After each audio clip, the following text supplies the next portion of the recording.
It's done. Britain is now laying the foundations for the post-Brexit economy. And the most controversial topic of all is finally being broached: immigration. New rules from the Home Office mean low-skilled European workers like these Romanian builders will no longer have freedom of movement. Indeed, the chances are they wouldn't be able to come here at all. And that is causing a real headache in the industry, which is supposed to be rebuilding the housing market. Getting skilled people from the UK, we don't find that difficult. What we find very difficult is the jobs which the British do not want to do. Nobody wants to work in the cold British weather.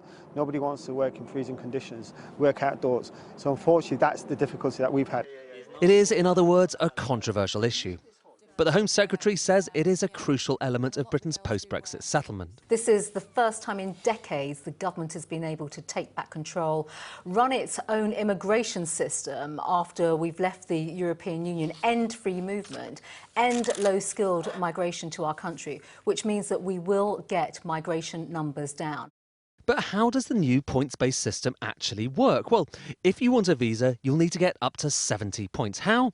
Well, a job offer gives you 20, having the right skills gives you another 20, speak good English, and you'll get another 10, so 50 in total. And then if you want to get to 70, you could have a salary over £25,600, or if you work in a field where there's a shortage of workers, like a nurse or a maths teacher, you get bumped up too. Same thing if you've got a PhD in science and tech. Sounds complicated, but actually, in a sense, it's quite familiar.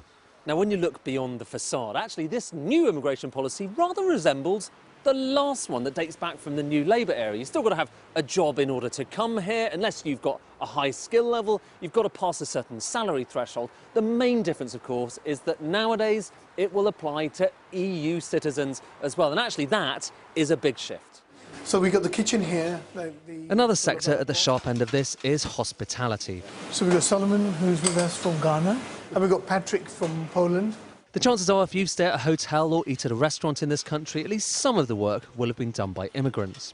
Surinder Arora is a second-generation immigrant who worked his way up to become a billionaire hotelier. He doubts his parents would have qualified for this new scheme themselves. I don't disagree with what the government's doing, except I think I just hope that the government will keep an open mind in the coming months and years and see, well, actually, if it's throttling business such as ours or other industries I've mentioned, that they'll keep an open mind and do something about it quickly. The main thing that draws people into a country isn't the immigration policy, but the prospect of getting a job and improving their lives. If Britain's economy booms after Brexit, so might immigration. If it slumps, well, that might drive off people anyway. Ed Conway, Sky News.